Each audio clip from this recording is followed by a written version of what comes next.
Hey everybody, this is Dave with Apex Adjacent. We have a bit of a different episode this week. Ian is currently driving back from what he calls the Midwest at the speed limit with his family, so they're on their way back to Colorado. Unfortunately, we couldn't make recording a full episode this week happen, so we're going to play something from the archives, an interview that we did while we were at the Rocky Mountain Driving Experience last year, 2023.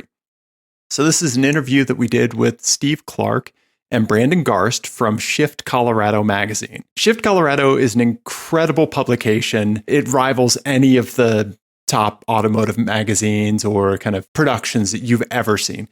Incredible interviews, photography, content.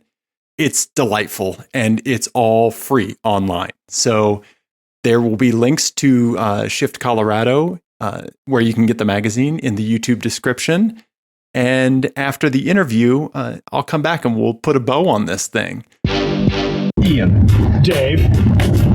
Do you want to talk about Shift Magazine? I would love to. I would love the people in the back seat to talk about Shift Magazine. Oh, we're doing the mag. Oh, it's happening. It's happening. Tell us who you are.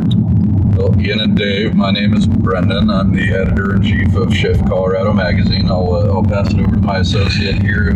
Hey guys, I'm Steve Clark. I'm the publisher of Shift Colorado magazine. And Steve, how much have you ever wanted to do the podcast circuit? Never. We were able to trick you into it. I love this. This is warming my heart. So Do you want us to pixelate your face and do Yes. do the date line like with Everything. Yes, we have Bane in the back seat from Colorado Shift Magazine. So guys, I don't know if you remember, but we did this course about 8 years ago. I remember. The C4. Yeah. Yeah, you got The the Saabs involved. the Saab. I think it was just the Saab, right? Yep, just Dusty Rusty, RIP, pour one out. Yeah. Yep. You kindly let us know that we were burning a little bit of oil on acceleration. We took that as a good sign that there was still oil in the car. Yep. Yeah, so I assume your AC was on recirc the entire time. But yes, yeah, you're right. We did do this route the other way. Yeah, like 7-ish years ago. Yeah, it was like, I think it had been newly paved at that point, I think, right?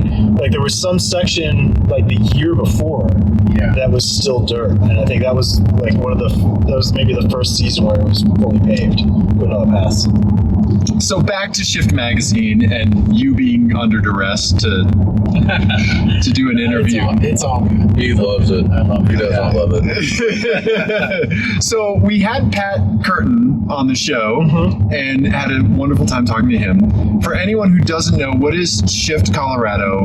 What is the magazine? Where can they find it? So Shift Colorado magazine is a local Colorado-focused enthusiast magazine. It's as cliche as it sounds, for enthusiasts by enthusiasts. We're a quarterly publication. We kind of cover everything from car shows to Colorado residents' cars out here, unique and interesting things. We've kind of started to tiptoe into OEM manufacturer reviews. We got to work with Toyota in the last 2 issues to drop a review of the Corolla GR and the Sequoia TRD Pro. Oh, wow. Now we're here out at Rocky Mountain Driving Event and confusing the F-150 Lightning. He's not happy with us. He'll be okay. Yeah. Well, that's fantastic. Yeah. So it is an online first. It is a digital publication. Digital publication, yep. I have to say it looks fantastic on an iPad, just like sitting on the couch or the toilet. I will fully admit that some of the reading has been done, while I was multitasking. I'm glad we could help. I mean, anything to help someone out, wherever the environment is. And let me ask you, as a mobile device reader, Yeah. Do you usually try to read it in the full spread format or the single page format? It depends on the content, but for your magazine, I will look at the full page. Okay. Yeah, and I have one of the newer, bigger iPads. Gotcha. Yeah, and I did bounce back and forth a little bit between reading it on my phone, where I'd kind of focus more on an individual column. Yep. But it's super readable, and it's a great magazine. There's delightful photography. You guys are bringing in some amazing photography talent. For sure. Yeah. Can you tell us about like sourcing that and who is involved with that? It's really not too hard. We've got great photographers in Colorado that most of us already had known based on their sharing of their photography in the Facebook group, Colorado Cars and Coffee, and just personal connections. And then also people have seen the magazine and reached out to us saying, "Hey, can I help you guys with photography?" And our answer is typically 100% yes. We are we are a 100% volunteer-led production. So we take all the help that we can get and we attempt to put them to good use. If folks, we say in our magazine, if you either know or like to learn a skill, please just get in touch with us. Put you to good use. That's and fantastic. We'll teach you a few things. That's a great position to be in, like when people are offering up things to you. And I think that it speaks to the quality that you put out from issue 1, right? Like it looked like it rivaled any other automotive publication that I've read, and I think like setting a very high bar and standard for yourselves from issue 1 was like that brings a lot of these kind of like secondary benefits, right? Of folks wanting to seek you out, wanting to be part of it, Well, how can you get more professional than having a weekly team meeting? Right? That's what people love. People love meetings. It's what the kids crave. The kids love that. We're teaching career readiness to people in the 15 and up category. So we have a StreamYard and we have the cameras all set up and everybody chimes in and dials in at the right time. Yeah. That's so great. Yeah. So Steve, you're heavily associated with Colorado Cars and Coffee. What is the history with you and Colorado Cars and Coffee? Well, if you want to talk about the Colorado Cars and Coffee, we kicked that off in 2015. So 8 years ago. I had recently retired from the Air Force in 2012. Had bought a fun car. I had bought a Z4 Coupe and wanted to go to some car shows. Some friends said, "Hey, go to Cars and Coffee. There's one up in Lafayette. Go check it out." So I went to go find out where the information was, and it was a little bit tough to find out all the specifics. Had to go to a little Camaro forum. So with some friends, I had been doing the Facebook group thing. The groups were fairly new, and we had done one for the local BMW group. And so I just had the idea, let's try one with Cars and Coffee and making the portal for local events. Make it easy to find events. That was the goal. And that's what we've really stuck to. We try to make that our guiding star of focusing on local events. And that's what we've done. It's just grown over the years. That's fantastic. I think that the thing that I don't want when it comes to automotive meets is the feeling that I got when I was like 18 and trying to find raves. You gotta know a guy who knows a guy who knows a guy. Right. Someone hands me a Secret handshake. Yeah, crumpled up flyer at a concert. Yeah, for the next weekend. Yeah.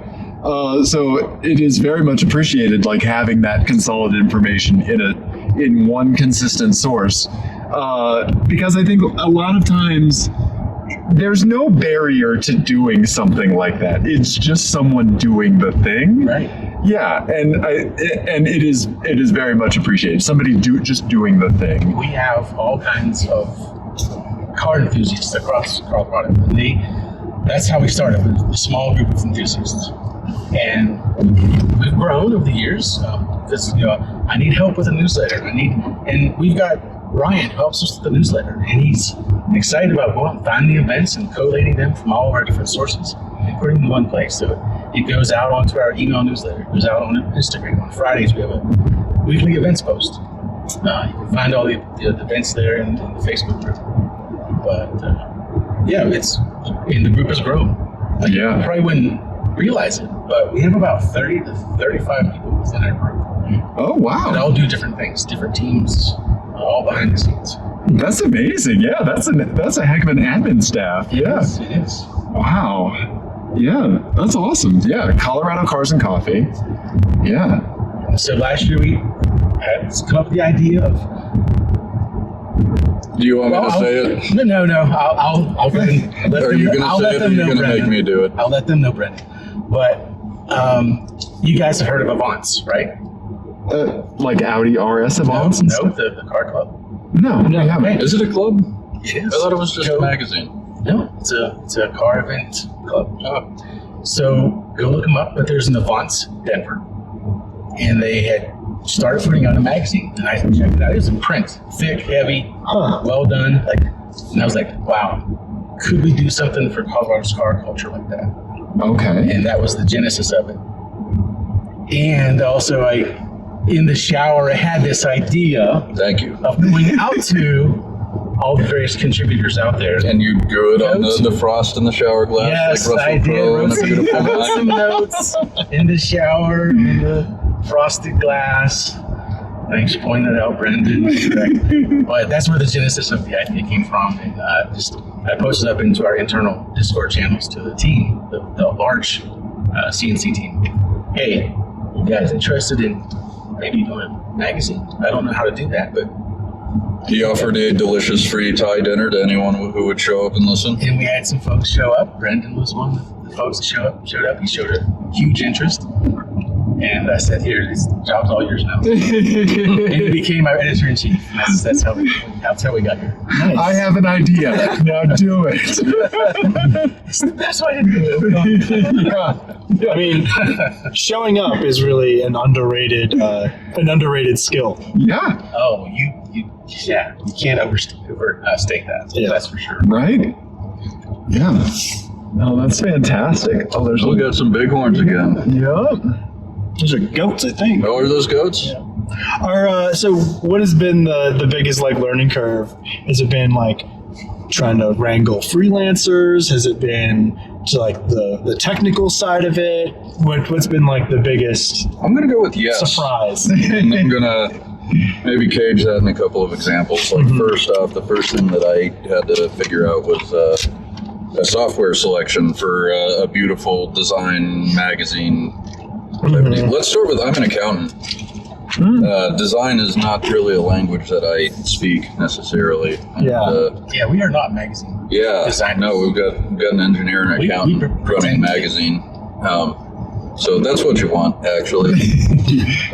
So we went through and tried to evaluate the various different options for a software out there, which was challenging for me because you don't know what you don't know at that point. You haven't even tried to lay something out. And then, putting the initial team together actually really wasn't that bad. It was a lot of folks who Steve had used for other things on the team that kind of showed some interest. And already had the talents. And had the talents. Yeah. Finding the initial round of things to cover really wasn't that hard. Steve had a bit of a Rolodex. I had a bit of a Rolodex of the various car things we've done. And also, you just walk around at a car show and say, hey, I like your car. Can I write about it? I remember we had just this glorious Mustang GT350 tribute that we covered in the first issue. Yeah. And that was just a dude that we said hi to at a WeatherTech show. Nice. Most people will jump at the chance to talk about their cars if you ask them to open up. So it's kind of feeling out the space further on down the road, learning how to do design work has been an interesting one. Kind of growing up into more mature things like the OEM reviews has been just kind of figuring out how to break into that space and get involved with things. Like the drive we're on today is a fantastic example. But yeah, I think that, it's been incredibly challenging, but it's also extremely rewarding. That's fantastic. Yeah. Passion project, right? Passion project. Yeah. We understand. We've only made about $24 on our podcast. And that is not net, I promise you. That's top line. Yeah, that was my mother mailing me a check. No, yeah. It says happy birthday in the memo, but I know what she meant. Yeah. So I found out about you guys when Pat sat on your podcast at that was the night before we did Unser this year. So it was February. Okay. Yeah. And I've been listening to you guys ever since. You guys do a great job in the cadence of what you do. How do you keep that up?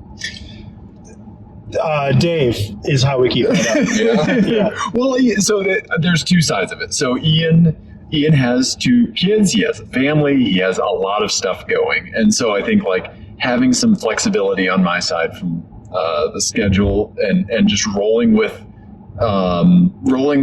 schedule stuff like as needed. You know, my time is a little bit more free. Honestly, the biggest thing that Ian works against when it comes to my time is me getting sleepy at 8:45 p.m. For real. Like that is a thing that has to be managed. Dave turns into the crypt keeper. He's like, I'm okay, I'm awake, crypt keeper. Yeah. So like our 8 p.m. blowout party last night was that was taxing on Dave. We left at 7. I saw you guys walking away. Well, we went and recorded. We had to go. So that's, you asked about how we keep the cadence up. I'm about to go on vacation for 2 weeks, so we went and recorded an episode. Oh, we needed Awesome. We needed to bank an episode. Yeah. The other side that's outside of like, we've set the schedule and we've done a good job maintaining it outside of some family emergencies.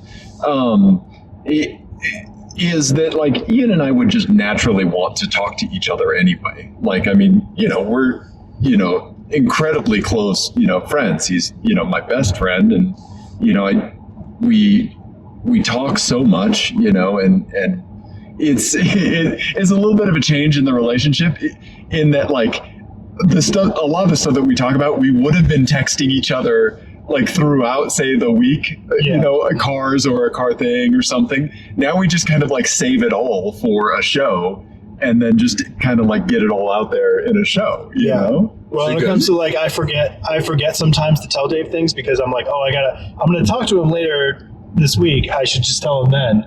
And then I forget. Yeah. So like I got promoted at work and forgot to tell him. Yeah. But yeah, so I mean, the show is Ian and Dave are friends, but yeah, and also cars. So yeah, it's good. It's good. And I think like with Shift Colorado, I think it's like, how has it been? I think that you've been able to build off of having a team with the Facebook group and reaching out to like an organic network. Right. And seeing that build. Right. And so like people want to be there. Right. Well, and to tie arcade and stuff back to what you guys are doing, like I think there's always another idea for something else that you want to do. And we definitely have grand ambitions for all sorts of crazy ideas that may or may not ever get off the ground. But we have kind of like set like, okay, the show, the weekly hour is like, we have to get that out. Yeah. And then everything else has to revolve around that or, not interfere with that. So is that something that you guys have kind of talked about too? Because I'm sure you guys have a list of fun projects and fun things you want to do. Like, what's your is there a page count you want to hit or like just a cadence you want to hit with the magazine and make sure that nothing interferes with that? So when we set out, we always said we were going to be easier on ourselves than we actually are. Yeah. Okay. We determined that quarterly was where we were going to start. We kicked around the idea of monthly, except we all have day jobs, so that's just unlikely to happen. So that's a lot of work. Monthly is a lot of work, and page count. We've had some folks who have some folks on the team have an opinion on kind of like a theoretical page count. Steve's preference was just it's digital, let it run. Mm-hmm. So that's kind of what we've gone with.